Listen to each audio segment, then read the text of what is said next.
জীবনে যদি অনেক নামাজ কাজা হয়ে যায়, অনেক ওয়াক্ত, অনেক বছর পর্যন্ত আপনি নামাজ আদায় করেন নাই, কিন্তু এখন আপনি নামাজটা আদায় করতে চান, এই নামাজ কত কাজা হয়েছে আপনার কোনো হিসাবও নাই, তাহলে আপনি কিভাবে নামাজটা আদায় করবেন? এই বিষয়টা নিয়ে আমি আপনাদেরকে ক্লিয়ার করতে চাই। অনেকেই প্রশ্ন করে, হুজুর আমার শরীয়তের হুকুম যখন আমার উপরে জারি হয়েছে তখন থেকে আমি 2 বছর 5 বছর 7 বছর আমি নামাজ আদায় করি নাই, কিন্তু আলহামদুলিল্লাহ এখন আল্লাহ পাক আমাকে কবুল করেছে, এখন আমি নামাজটা আদায় করি, এবং অতীত জীবনে নামাজ কাজা করার কারণে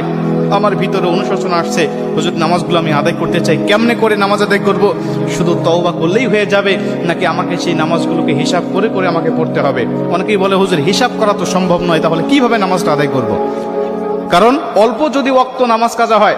যেমন আজকে আপনি 2 ওয়াক্ত নামাজ কাজা করেছেন, আসর এবং মাগরিবের নামাজ আপনি আদায় করেন নাই, এশার নামাজের সময় আপনার স্মরণ হয়েছে বা আপনি অবসর হয়েছেন, ব্যস্ততা আপনার কমেছে, আপনি এখন কাজা নামাজটা আদায় করবেন, হিসাব করে আপনি এশার নামাজের আগে আসরের নামাজের 4 রাকাত আপনি কাজা নামাজ আদায় করলেন, মাগরিবের 3 রাকাত করলেন, তারপর এশার নামাজের আদায়